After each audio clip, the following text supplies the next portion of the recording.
Everyone, welcome to NCEFT's Live Series, so you get to see, learn about, and explore the world of NCEFT. My name is Matt. I'm a horse handler here, and this is Daryl, also a horse handler. Today we're going to be showing you a little bit about what a therapy session looks like from our perspective as horse handlers. So we're going to show you some of the techniques that we use during a session and talk a little bit about why. We also have with us Chris, who you probably know by now. She's a PT and she's our program director. And Skylar will join us in a little bit. And we also have Elf, who's one of our star coworkers. So let's make our way over to the ring.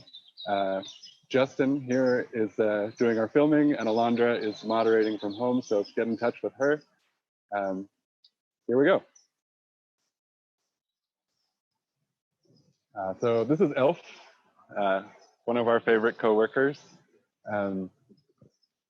I guess a little bit about what we do. Our job as horse handlers in these therapy sessions, with the therapy, the horse's movement is the main tool that all of our therapists are using to help the patient.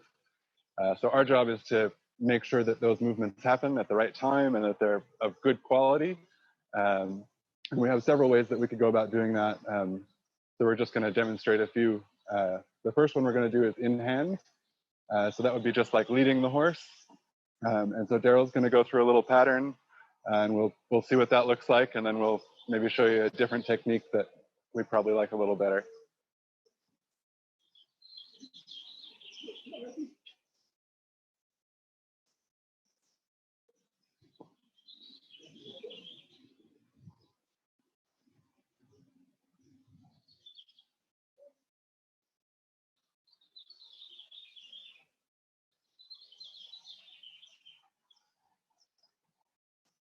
What are you looking for when you turn in a circle? So I mean, these are all movements that we do normally in sessions. Turning in a circle, or looking for the horse to keep forward motion and move smoothly. And then, Chris is looking for things as to how that relates to the patient. Here we've got Daryl doing a shallow serpentine.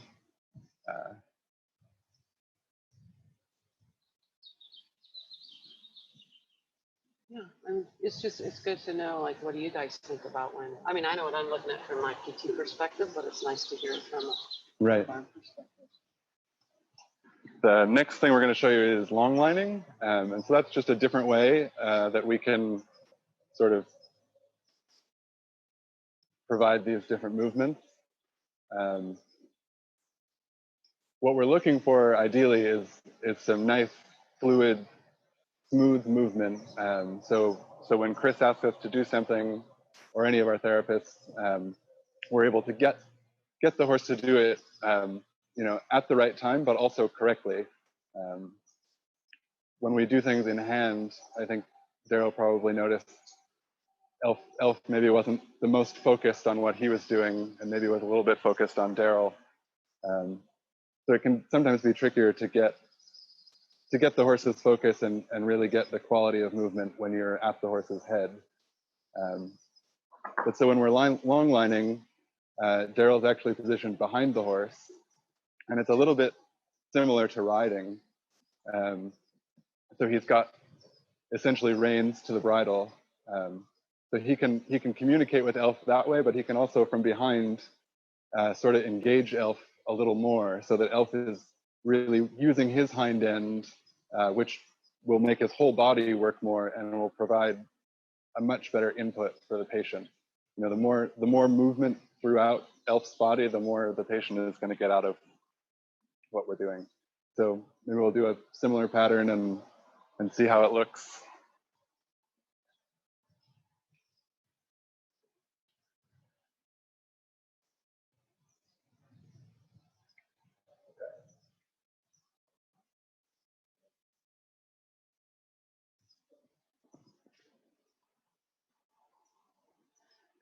That's a good point, Matt. Like, if I think about what we're asking the horses to do, and you said something about them being more engaged, it's I think about it from my PT perspective. Is it like if you're walking down the street and you're just kind of shuffling your feet along, and your back is all arched out or hollowed out, and versus if you're kind of walking with a little more purpose and you're more upright and your core is engaged. That's kind of what I think of, you know, how it's having in lines versus not in lines. That was a very nice collective trough there. Good job, Daryl. That was beautiful. Good job, Elf. Yeah. I mean, I think overall that looked a lot more business-like. Elf was hard at work and probably providing a really nice experience for Yeah, he was paying attention a lot more as he was coming around as a unit more. His posture was better. A PT perspective, his posture was better. So does anybody have any questions about kind of the differences? I know from my perspective as a therapist, I prefer our horses to be lined because it does give our horse handlers so much more to work with. They see what the horse is doing ahead of time. They can tell if he's collected, and they also can tell what impact it's having on the patient. Even though it's my job to decide what I want, when we're doing a certain size circle and we get just the right size circle that gets me that response, I'm like, that's what I'm looking for. And then that helps them also gauge, oh, okay, I got it. You know, it gives them a little bit more, gives you guys a little bit more information, and it makes the whole team work so much better when you guys can see, because as we saw the first time when Daryl was bringing Elf down, Elf's like, well, maybe I'll cooperate, maybe I won't. And Daryl has a limited resources to get Elf engaged. Yeah, I mean, at their head, you can't see what's happening behind you, and that's essentially everything you want to know about what's going on is behind you if you're at the head. His butt can be going the other way, and his head can be staying right there, and it's not a good thing. Are we ready for a rider? Yeah, I think we should throw a rider on. All right. We've got Skylar.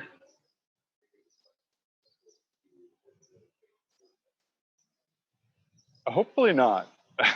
Our horses, we spend a lot of time, it's not something that horses just automatically know how to do. We spend a lot of time working with them and training them to learn how to do this. So generally speaking, it's pretty safe for us, and we develop a pretty solid partnership before we're ever standing right behind them. Also, from a horse temperament perspective, if a horse is a kicker, they're probably not going to be in this program. The whole time I've been here, one kicker only stayed in this program because he was an amazing horse. That's it. They don't stay. All right, Miss Schuyler, get on, please. So now we're going to talk about, we're going to add in being able to see the difference with Schuyler's movements. And instead of Daryl having to lead, he will go from a collected walk to a not collected walk. And that's going to kind of be similar to leading a horse versus not leading a horse. So, and we'll kind of focus a little bit more on Schuyler, and we'll do a couple figures and let you see why it's so fun to do this. All right, Miss Schuyler, and ask your horse to go, please. Some of the things we're doing, we do with every session. So,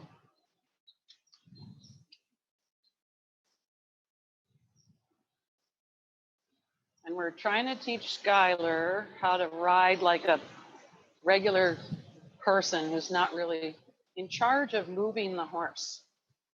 Schuyler's job today, even though she's an accomplished rider, is to not make Elf do what she wants. She's just going to let Elf's movement impact her body, which is what happens in our patients.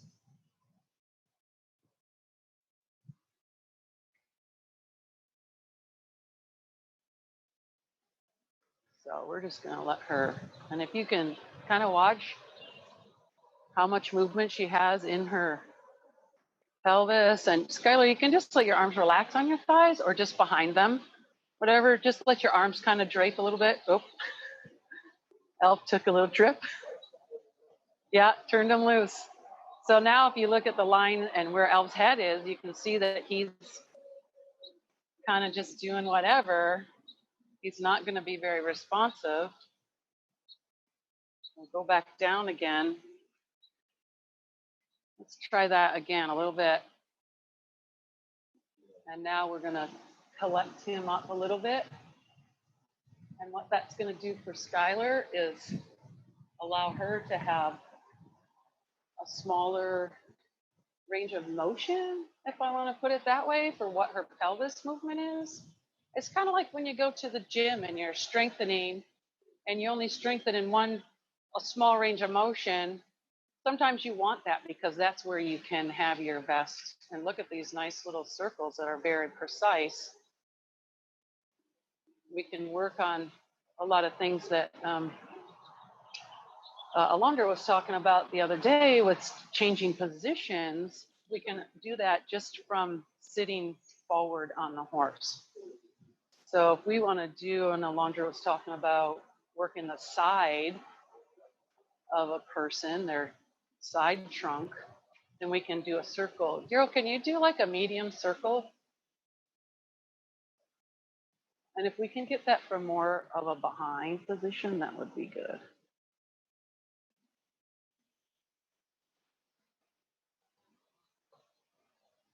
And let's slow him down a little bit and go straight so that Justin has time to position so we can look at her side.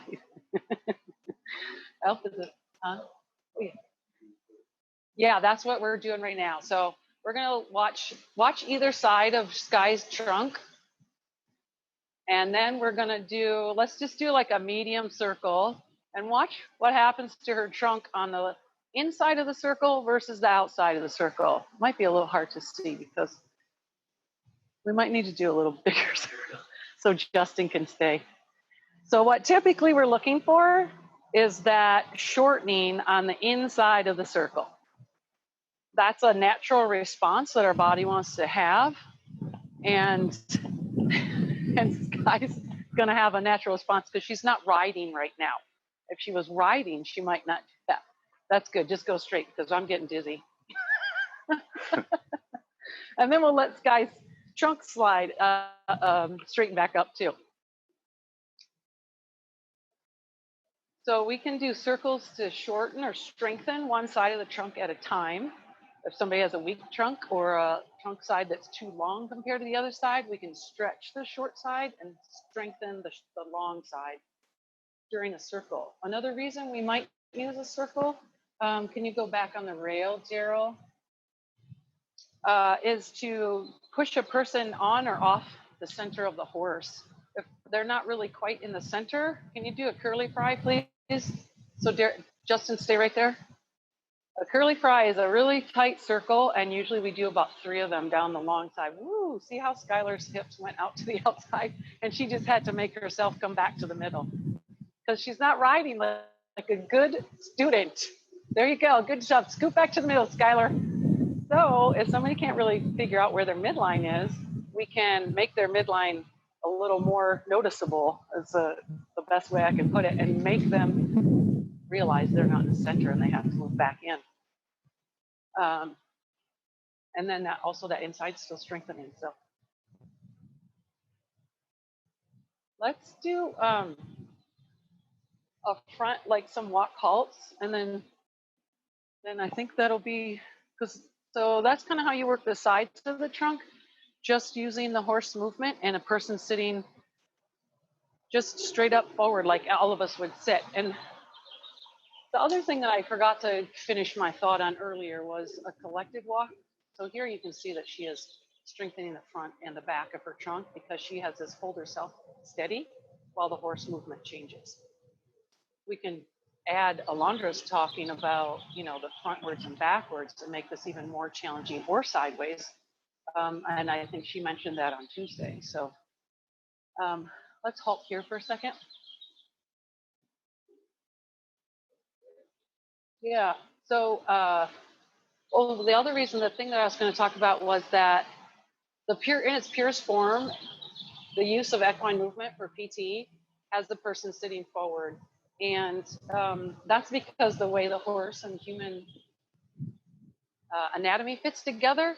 If we took a video, and there's been some videos done, Pippa Hodge did some videos. She's a Canadian therapist that shows that when Miss Skylar is sitting up there, And if we just looked at her pelvis, it would look like she was walking. If we didn't know she was on a horse, her pelvis thinks it's walking. So in that respect, everything else in her body thinks it's walking except for maybe her legs. So you can see how it would be a great training tool and a great for balance and strength and everything else for a physical therapist to be able to access a true walking pattern in a pelvis in a patient that potentially has never walked before, or maybe had a stroke and can't walk the same now. It's a way to access their nervous system to do that.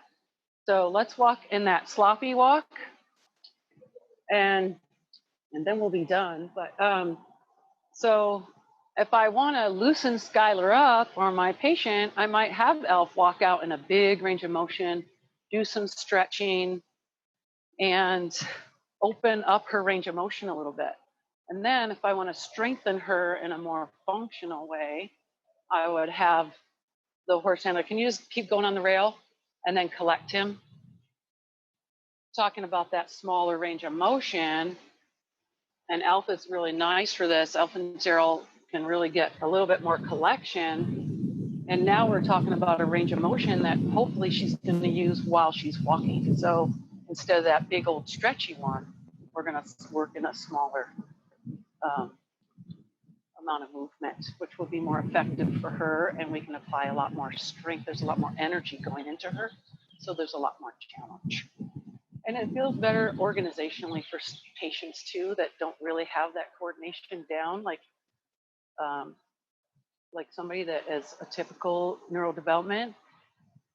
It allows her body to get that consistent rhythmic input at a really high level of repetition. And that's kind of what it takes for us to learn as humans. There's a lot of repetition. Oh, what's the other question?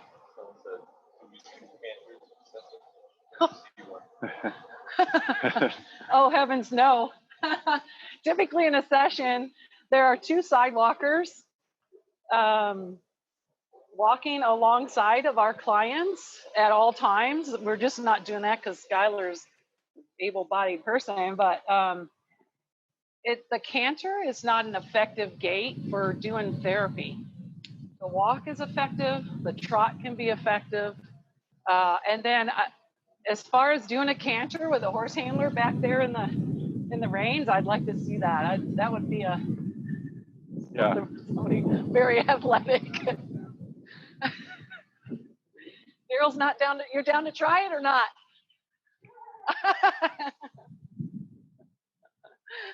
Sky's like, yeah, let's canter. So no, we don't, if for therapeutic purposes. So you can kind of get an idea that we can do a bigger circle, Daryl, and let's see how Skylar adapts to like a bigger circle. Again, rest your arms, Skylar, so you're not using them to brace yourself. Use your core there. He's like, quiet, Chris. So I'm using my core. So this kind of stuff, like having Matt and Skylar, who's also a horse handler, and Daryl, all able to do, like if I can just say, let's make that circle a little bit bigger, and then can you do another circle that's fast for half and slow for half? This is what makes using equine movement for physical therapy and occupational therapy and speech therapy an awesome, awesome tool, because we can vary not only the figures, and the horse handlers can respond to us immediately, and the horse then responds. And it depends on what the patient's doing. It can just respond just that quickly. Right. That's ultimately what makes our job so cool. Right. Is, in any session, it's a constant input, but it's like the ultimate collaboration, because we've got therapists talking to patient, therapists working with horse handler working with horse communicating with patient, and when that all comes together, it's really special. Exactly. That's it. It's what makes it so. That's another aspect of it. Not only just how variable it is with horse and movement and position, but also the collaboration and the real teamwork and the effort that it takes to get, when you get a patient to do exactly what you want because everybody's worked on it and come together so well. It's just like, I don't know, but you get tingles sometimes, man. All right. Yeah. So I mean, I guess that's what we wanted to show you, a little bit about how it works from our perspective. And thanks for joining us. Thanks to Skylar for demonstrating, and Daryl and Elf. I hope you have a better sense of what we're doing in sessions and maybe why we do it. I just want to say thanks to all you guys for making my job so much more effective and easy. And you too, Elf. Yeah. So again, thank you for joining us. The live series happens more times. The next time is June 2nd. That's Tuesday. It'll be at 3:30. Chris will be back again. She'll be talking about stretches that apply for horses and humans. So that'll be cool. Be sure to tune in. And thanks again for joining us.